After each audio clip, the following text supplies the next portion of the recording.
I bought my parents a luxury retirement home to thank them for their sacrifices, but weeks later, I found them treated like servants in their own living room.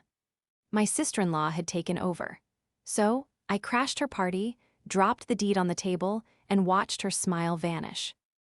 This is where the story truly begins, and you won't want to miss what happens. Make sure you're subscribed to see it through to the end. We're always curious. Where in the world are you all watching from today? Let us know in the comments. The feeling in my chest wasn't just anger. It was a physical blow, a sudden, sickening drop in my stomach that felt like I had missed a step on a steep staircase. I stood in the entryway of the house. The craftsman bungalow with the wraparound porch that I had spent the last 8 months renovating in secret, and I couldn't process the visual data my eyes were sending to my brain. I had curated every inch of this space. As an interior designer, this wasn't just a purchase. It was my magnum opus, a love letter written in hardwood floors, quartz countertops, and the specific shade of sage green paint my mother, Martha, had always admired in magazines but could never afford. I had handed them the keys 3 weeks ago. It was supposed to be their sanctuary, the place where my father, David, could finally rest his aching back after 40 years of laying brick, and where Mom could read her mystery novels in the sunroom without worrying about a leaking roof or rising rent. But as I stood there, clutching a bottle of expensive champagne I had brought to celebrate their first month of freedom, the house didn't look like a sanctuary. It looked like a nightclub. And my parents weren't the owners, they were the help. The air was thick with the cloying scent of heavily perfumed lilies and expensive catering. Dozens of women I didn't recognize were milling about the open-concept living room, holding crystal flutes filled with mimosa orange. Pink and gold balloons formed a massive archway over the fireplace I had restored by hand, blocking the view of the family portraits I had carefully hung. But that wasn't what made my blood run cold. I scanned the room, looking for the guests of honor, or at least the homeowners. I found my mother first. She wasn't sitting in the custom velvet armchair I had bought specifically for her bad hip. She was curled up on the small, stiff loveseat in the far corner, the one piece of furniture we had brought from their old apartment because we hadn't found a replacement yet. She looked small, shrinking into the fabric, clutching a coaster as if terrified to set it down. Then I saw my father. My dad, a man who had worked 12-hour days in the scorching sun to put me through design school, was standing in the hallway that led to the kitchen. He was holding a paper plate. On it sat a cold, pathetic scoop of pasta salad. He was eating standing up, his back pressed against the wall, trying to make himself as flat as possible so the servers rushing past wouldn't bump into him. He looked displaced. He looked like an intruder in the home I had bought for him. "Oh, excuse me," a woman in a floral dress chirped, brushing past me and nearly knocking the champagne from my hand. "Are you with the catering staff? We need more napkins by the diaper cake station." I couldn't breathe. The rage was rising so fast it choked me. I looked toward the center of the room, where a white, throne-like wicker chair had been set up. And there she was. Vanessa, my sister-in-law. She was glowing, radiating that specific brand of smug satisfaction that only she could master. She was holding court, laughing, her hand resting protectively over her baby bump.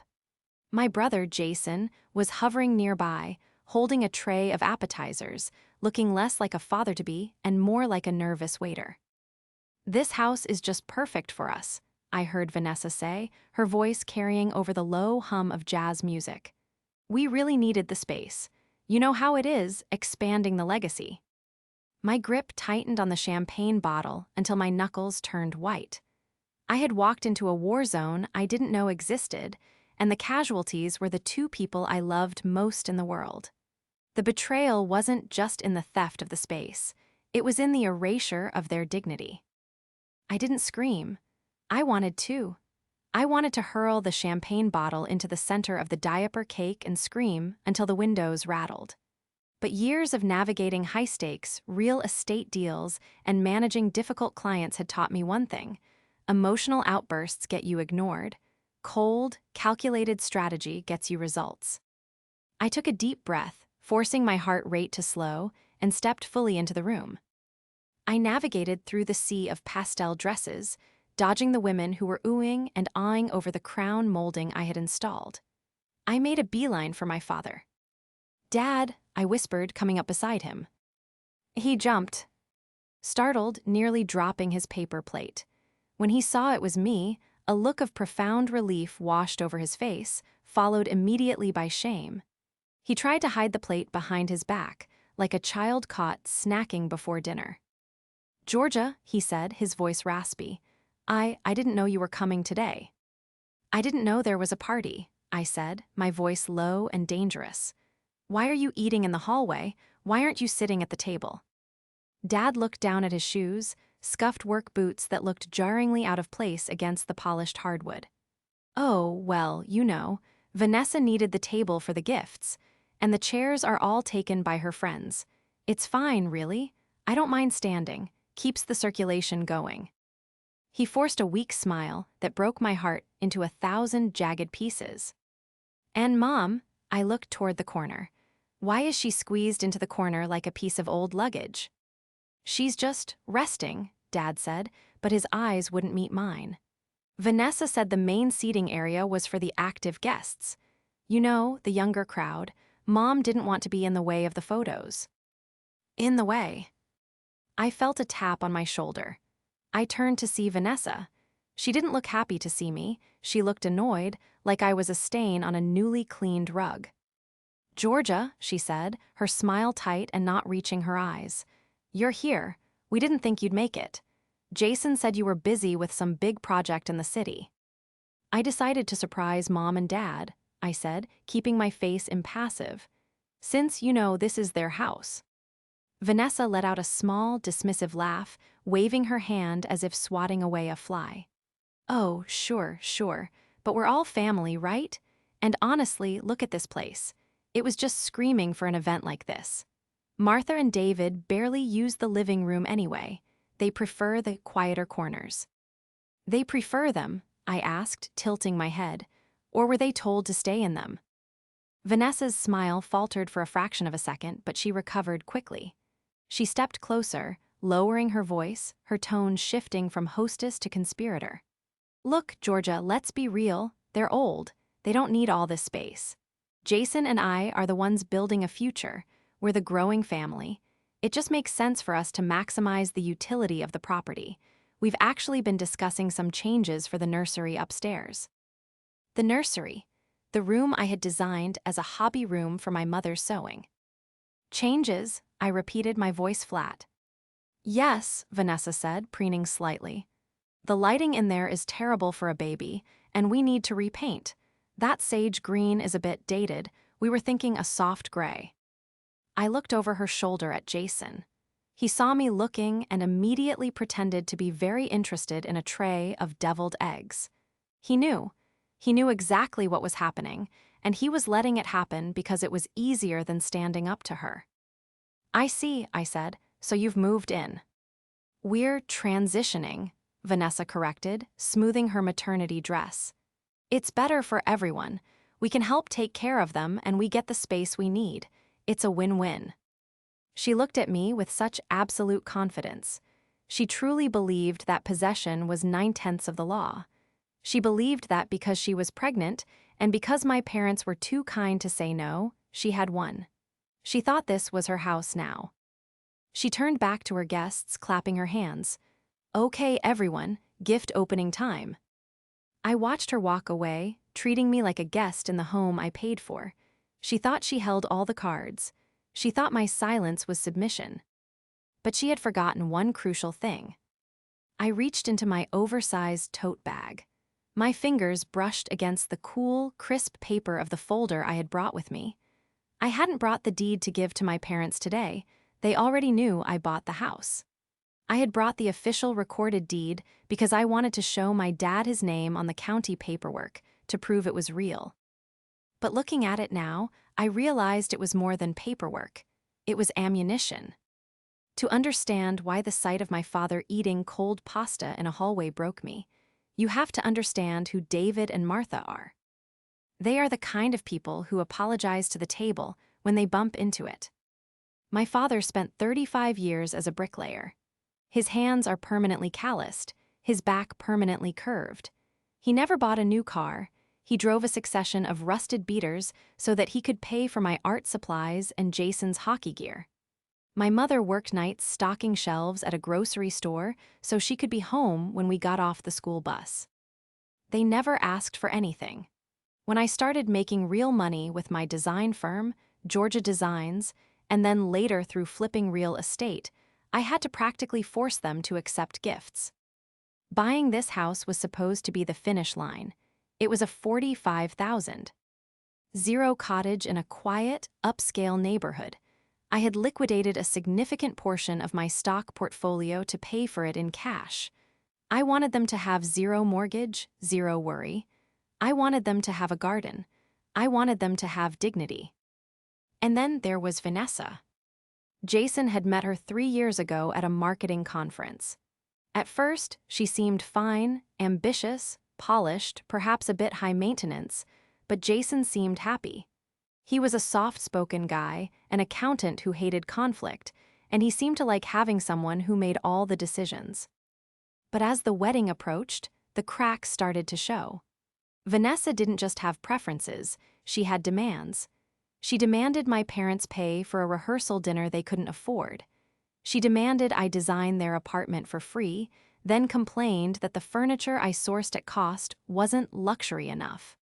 She was 32, a lifestyle consultant, a vague profession that seemed to involve a lot of coffee dates and Instagram posts, but very little actual income. Yet, she had a taste for the finer things that Jason's salary couldn't support. Since announcing her pregnancy, the entitlement had metastasized. "I'm carrying the first grandchild," she would say, as if she were carrying the heir to a throne. "I need stress-free environments. I need resources." I watched her now, sitting in that wicker throne, tearing open a gift bag. "Oh, cashmere booties," she squealed, holding them up for the room to admire. "Finally, something with a little class." The room laughed. My mother, sitting in the corner, flinched. I knew that flinch. Mom had knitted a pair of booties for the baby last week. She had shown them to me proudly over FaceTime. They were yellow acrylic yarn, not cashmere, but they were made with love. Vanessa had likely tossed them in the trash or buried them in a drawer, deeming them not classy enough. I looked at Jason again. He was standing by the punch bowl, looking miserable but compliant. He caught my eye and finally walked over, keeping his voice low. "Georgia, please," he whispered, his eyes darting toward Vanessa to make sure she wasn't watching. "Don't make a scene. She's hormonal. She's been under a lot of stress." "Stress," I hissed, tilting my head toward Dad. "Jason, look at Dad. He's eating in the hallway. Mom is cowering in the corner, in their house. How long has this been going on?" Jason rubbed the back of his neck, sweating. "It just happened. Vanessa said the apartment was too small for the baby gear. We started bringing boxes over. Then she said we should stay a few nights to help Mom and Dad with the maintenance. And then, well, she just kind of started decorating." "Decorating?" I pointed to the wall where my parents' wedding photo used to be. It was gone, replaced by a framed print that said Boss Babe in gold foil script. "She took down their memories, Jason." "She said it clashed with the shower theme," Jason mumbled. "She said she'd put it back later. Look, just let her have today. Please, for the baby, we're family." "We are family," I said, my voice ice cold. "But I'm starting to wonder if you remember which family you belong to." I looked back at Vanessa. She was now unwrapping a high-tech baby monitor. "We're going to set this up in the master bedroom," she announced to the room. "The acoustics in there are much better for the baby than the guest room." The master bedroom, my parents' bedroom. That was it. The final straw didn't just break, it incinerated. She wasn't just visiting. She was actively evicting them within their own walls. She was planning to take the master suite and shove my parents into the guest room, or worse. I looked at the folder in my bag. I looked at my dad, wiping his mouth with a cocktail napkin because he couldn't find a real one. I checked my watch, 2:15 p.m. The party was in full swing. Perfect. Jason, I said, stepping away from him, I'm not going to make a scene. I paused, smoothing my blazer. I'm going to make a correction. I didn't storm into the center of the room immediately.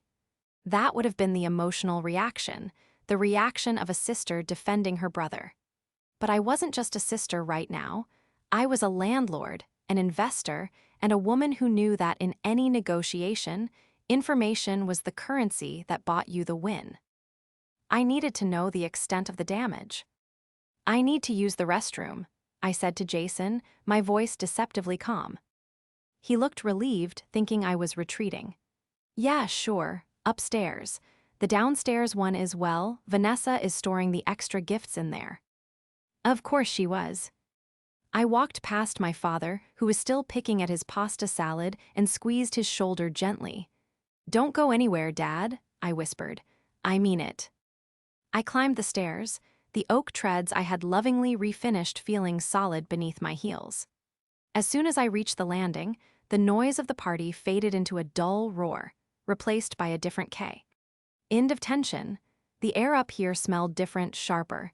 It smelled of fresh paint and dishonesty. I walked to the door of what was supposed to be the guest room, the room intended for me or other relatives to stay in. The door was open. Inside, it looked like a storage unit exploded. Boxes stacked to the ceiling, all labeled in my mother's handwriting. Kitchen, living room knickknacks, David's books. My heart hammered against my ribs. Vanessa hadn't just decorated the downstairs, she had purged it. She had packed up my parents' lives and shoved them into a single 10x12 room, preparing to erase their footprint from the main living areas entirely. I moved down the hall to the hobby room. This was the room with the best light in the house, facing south. I had installed custom shelving for my mother's sewing machine and her vast collection of fabrics. It was supposed to be her happy place. I pushed the door open. The room was unrecognizable. The walls, which I had painted a warm, creamy white, were now a slapdash, headache-inducing shade of baby blue. The custom shelving I had designed and paid a carpenter to install was gone, ripped out, leaving jagged holes in the drywall that had been hastily spackled over but not sanded. In the center of the room stood a crib. It wasn't assembled yet, but the box was leaning against the wall. And in the corner, shoved aggressively against the closet door, was my mother's vintage Singer sewing machine. It was upside down. I felt a flash of heat behind my eyes. That machine had been her grandmother's. But the real smoking gun was the master suite. I walked to the end of the hall. The door was closed. I turned the handle and stepped inside. The master bedroom was supposed to be my parents' retreat. I had splurged on a California king bed with a tufted headboard and high thread count linens. The bed was there, but it was covered in clothes that definitely didn't belong to Martha or David. Designer shopping bags were strewn across the duvet. On the dresser, my father's framed photos of his grandkids. My cousins' kids were face down. In their place stood a row of ultrasound photos and a framed quote, "Manifest your dreams." I opened the walk-in closet. My mother's modest wardrobe had been pushed to the far back, squeezed into a dark corner. The front two-thirds of the rack were filled with Vanessa's clothes, not maternity clothes, but her entire wardrobe. High-end coats, evening gowns, rows of shoes. This wasn't a transition or a temporary stay for the baby's birth. This was a hostile takeover. They had moved in. Fully. And from the looks of the packed boxes in the guest room, they were in the final stages of pushing my parents out of the master suite entirely, likely relegating them to the small guest room I had just seen. I pulled out my phone. My hands were shaking, not from fear, but from the adrenaline of absolute clarity. I dialed my lawyer, Alan. It was Saturday, but I paid a retainer for a reason. "Georgia," he answered on the second ring. "Is everything okay? You're supposed to be celebrating the housewarming." "I am," I said, my voice steel. "Alan, I need you to confirm something for me. The deed transfer to the trust. It's finalized, right? the trust that lists me as the sole trustee and my parents as the beneficiaries. Yes, it was recorded 3 weeks ago, Alan said, sounding confused. Technically, the legal owner is the Martha and David Irrevocable Trust, but you have full executive power as the trustee until their passing. Why? And there's no lease agreement for any other tenants, no subletting clauses. Georgia, you know there isn't. You wrote the bylaws yourself. It's a single-family residence for the primary use of the beneficiaries. Anyone else is a guest at your discretion. Great, I said, staring at Vanessa's pile of shoes. And what is the legal definition of a guest who refuses to leave in this state? Alan paused. If they've been there less than 30 days and have no lease, they're guests. You can ask them to leave. If they refuse, it's trespassing. Georgia, what is going on? A hostile takeover, I said. I'm about to execute an eviction. Stand by. I hung up. I took a picture of the closet. I took a picture of the sewing machine upside down. Then I turned around, walked out of the master bedroom, and headed downstairs. When I reached the bottom of the stairs, the atmosphere had shifted. The gift opening was over, and the cake was being cut. It was a 3-tiered monstrosity with fondant baby shoes on it. Vanessa was holding the knife, posing for a picture while Jason stood awkwardly beside her, his hand hovering near her waist but not quite touching it. Okay, everyone, Vanessa chirped. Cake time, and then we'll do the tour of the nursery. The tour of the nursery. She was going to take these strangers upstairs to show off how she had desecrated my mother's sewing room. I walked into the center of the room. I didn't push through people. I moved with such directed energy that they parted for me instinctively. Vanessa, I said. My voice wasn't loud, but it cut through the chatter like a knife through that fondant. Vanessa looked up, the cake knife poised in midair. Her smile faltered, then stiffened. Georgia, you're just in time for cake. I was just upstairs, I interrupted, standing 5 feet from her. The room went quiet. The jazz music seemed to suddenly get very loud before someone near the stereo wisely turned it down. I went to use the restroom, but I ended up taking a look at the renovations. Vanessa's eyes darted to Jason, then back to me. Oh, well, it's not finished, obviously. The nursery is still a work in progress and… I'm not talking about the nursery, I said, crossing my arms. I'm talking about the master bedroom. Jason audibly swallowed. Vanessa straightened her spine, gripping the knife tighter. We're storing some things in there. Like I said, we're maximizing space. Maximize space? I let out a dry, humorless laugh. Vanessa, your clothes are in the closet. Your shoes are on the rack. My mother's clothes are shoved into the back corner like dirty laundry, and my father's things are boxed up in the guest room. I turned to my parents, who were still huddled in the corner. My mom looked terrified, her eyes wide and watery. Mom, I asked, my voice softening just for her, did you agree to move into the guest room? The room was dead silent. All eyes turned to the small woman on the love seat. Martha looked at Vanessa, then at Jason. I saw the fear in her eyes, not fear of me, but fear of causing a rift, fear of losing access to her future grandchild. We just want to help, Mom whispered, her voice trembling. Vanessa said the baby needs the room near the bathroom, and the stairs, she said the stairs are dangerous for her right now. The master bedroom is on the 1st floor, Mom, I said gently. The room with the ensuite bathroom that I built specifically so you wouldn't have to climb stairs. I turned back to Vanessa. You moved my parents, who are in their 70s, upstairs to the guest room so you could have the master suite. Vanessa dropped the sweet hostess act. Her face hardened, her chin tilting up defensively. It's temporary, Georgia. God, you're making such a scene. I'm pregnant. I have swollen ankles. I need the bathtub. Martha and David barely use that big bathroom anyway. It's wasted on them. It's their house, I said, articulating every syllable. It's family property, Vanessa snapped, her voice rising. Jason is their son. I'm carrying their grandchild. We are the future of this family. We need the support. We need the space. What are they going to do with 4 bedrooms? It's selfish for them to rattle around in this big house while we're crammed into a 2-bedroom apartment. The word hung in the air, selfish. She had just called my parents, who were currently eating cold food in the corner of the house they owned, selfish. Selfish, I repeated, stepping closer. My father is eating standing up. My mother is afraid to sit on her own furniture, and you call them selfish. I'm hosting an event, Vanessa yelled, throwing her hands up. I'm trying to build a network. I'm trying to set up a life for your nephew. Why are you trying to ruin this? Jason, say something. She turned on her husband. Jason looked like he wanted to dissolve into the floorboards. He looked at me, his eyes pleading.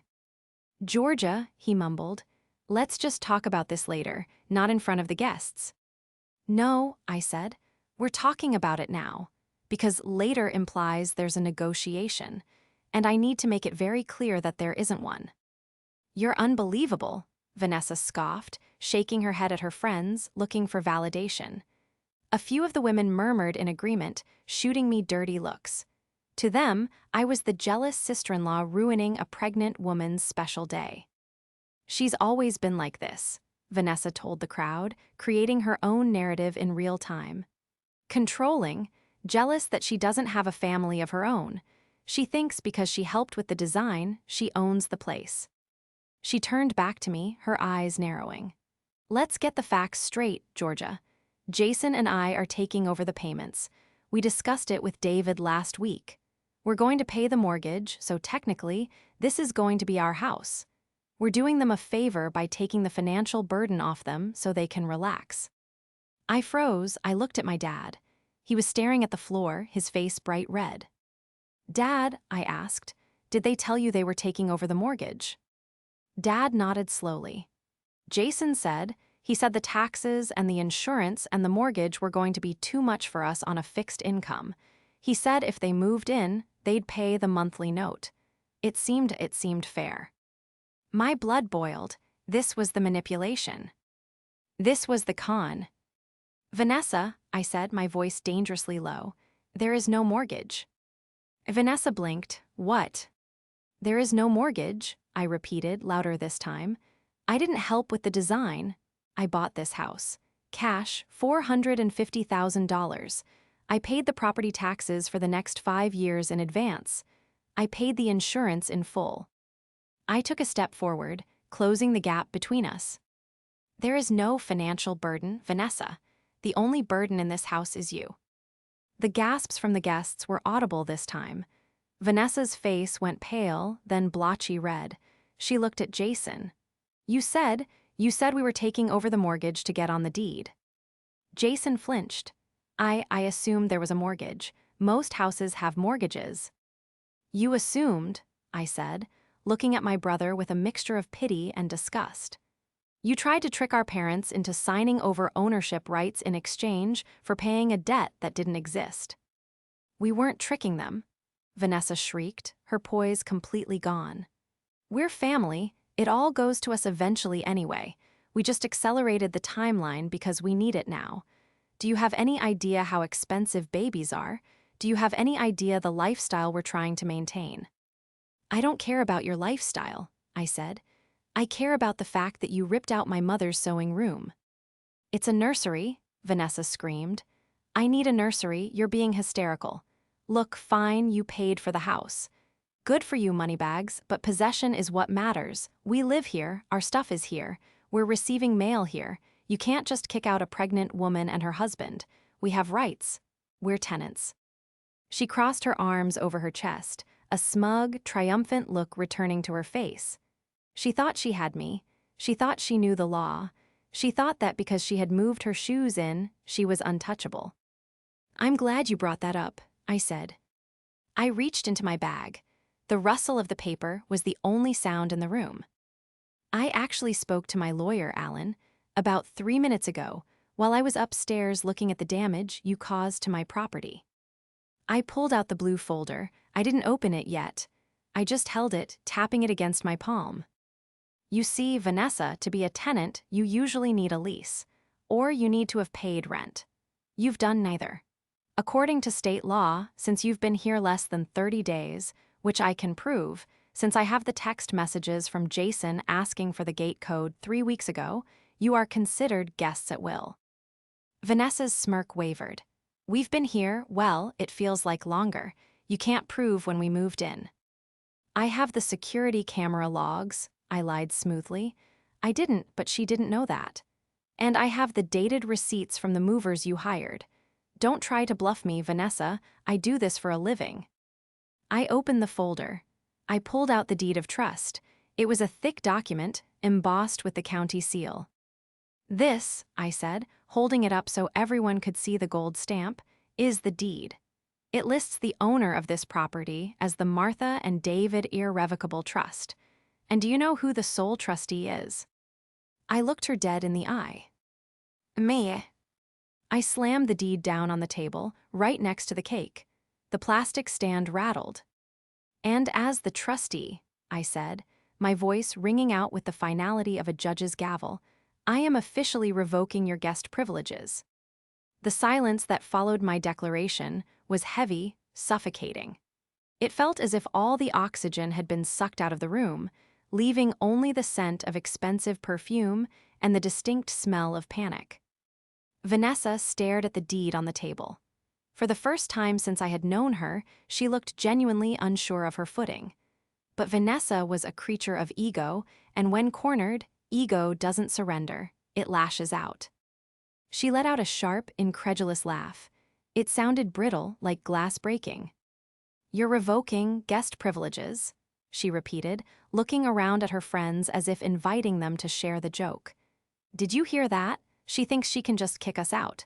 Georgia, stop being dramatic. You're ruining the vibe. The vibe is already ruined, Vanessa, I said, my voice steady. Because the party is over, everyone needs to leave. Now. I looked around at the guests.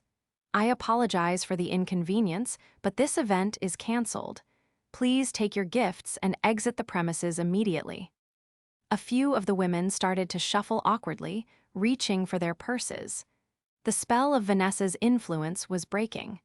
They sensed the danger, the legal reality of that document sitting next to the cake.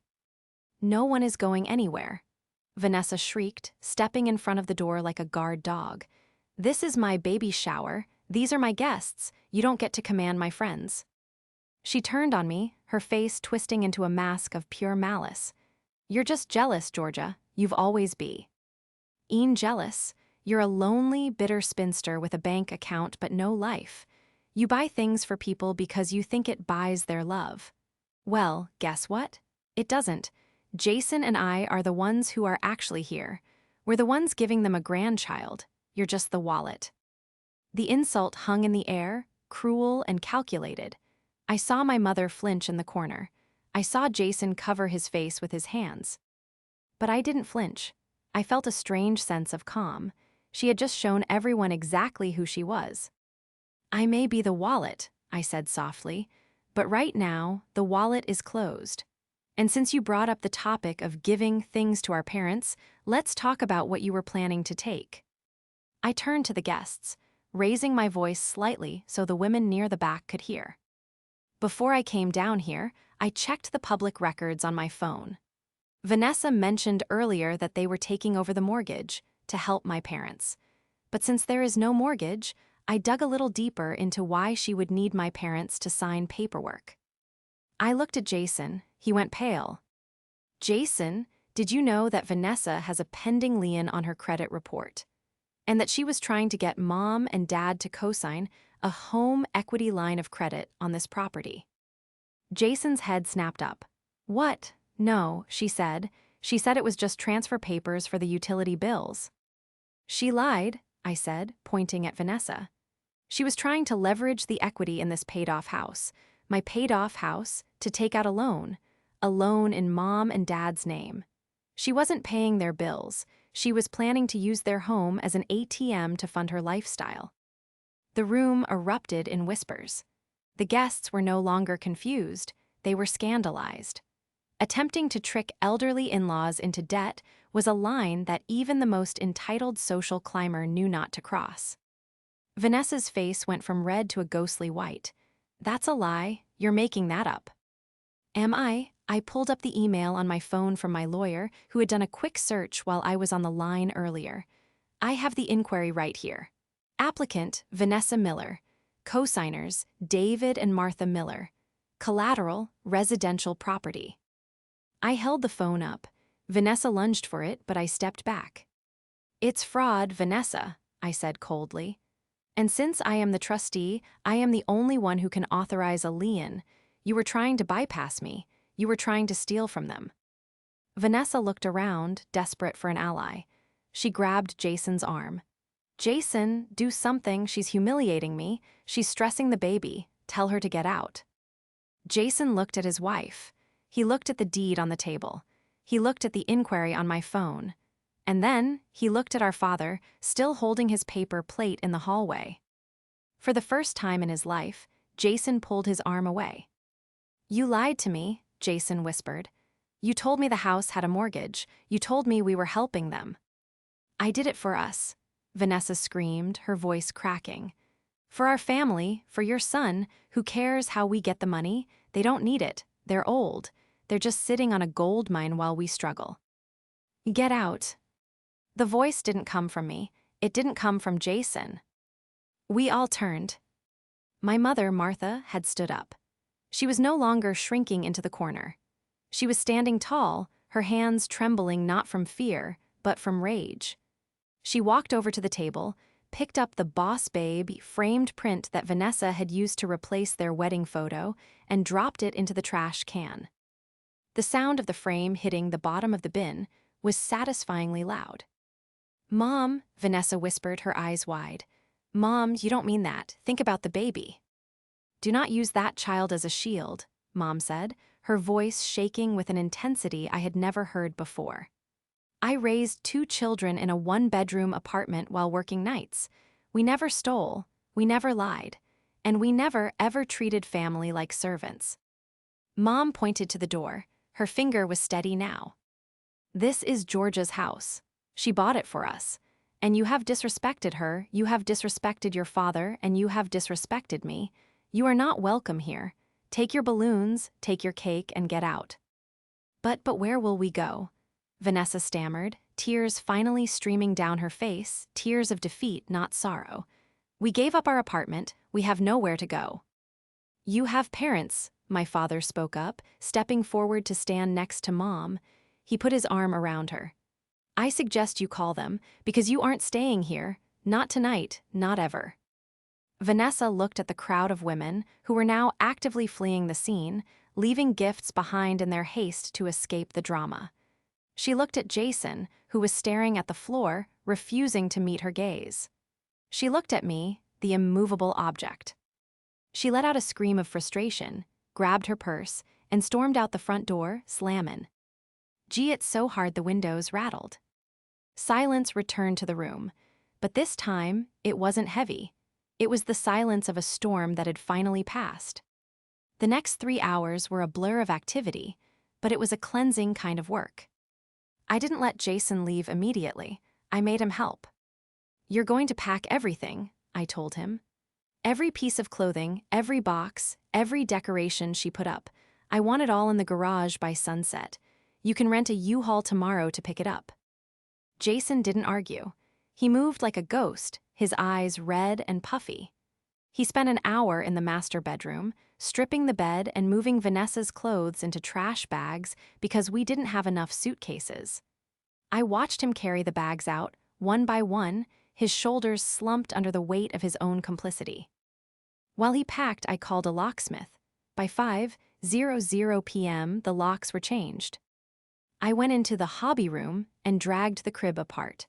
I moved the sewing machine back to its rightful spot, flipping it upright and dusting it off.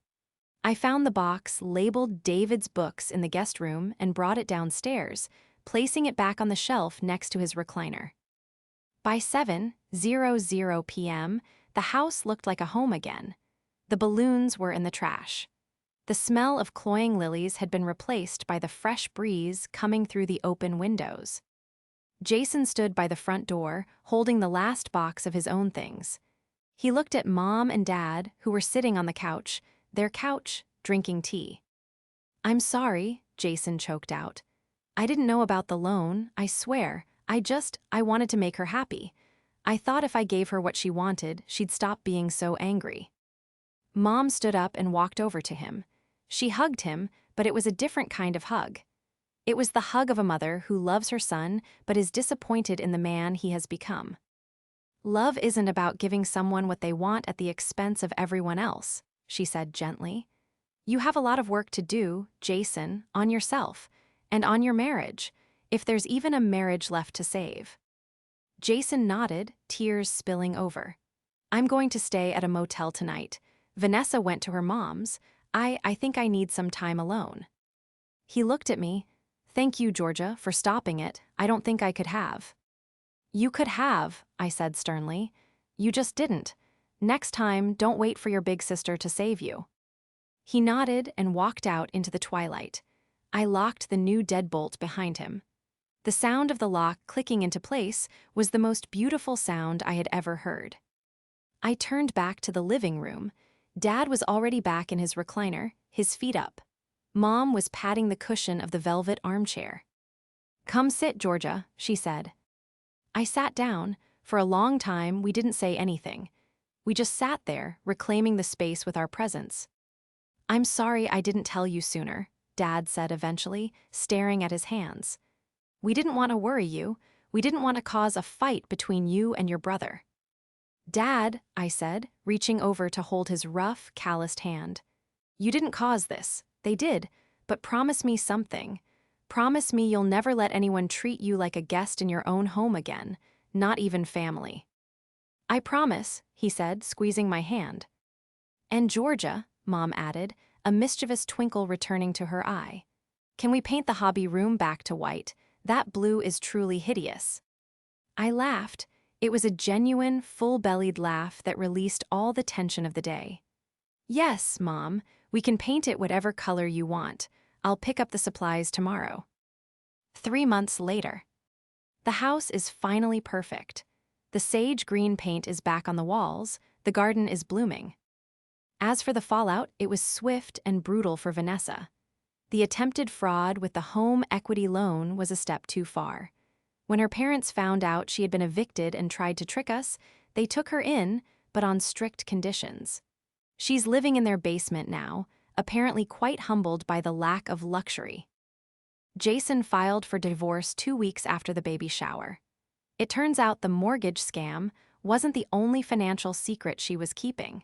He's currently living in a studio apartment, going to therapy, and slowly rebuilding his relationship with us.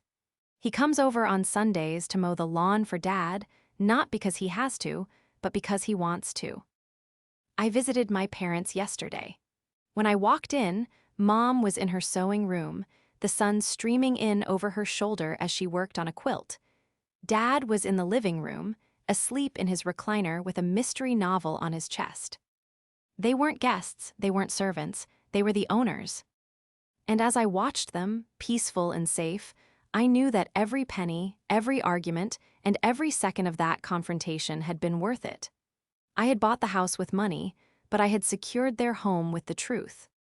And that was an investment that would pay dividend. As forever,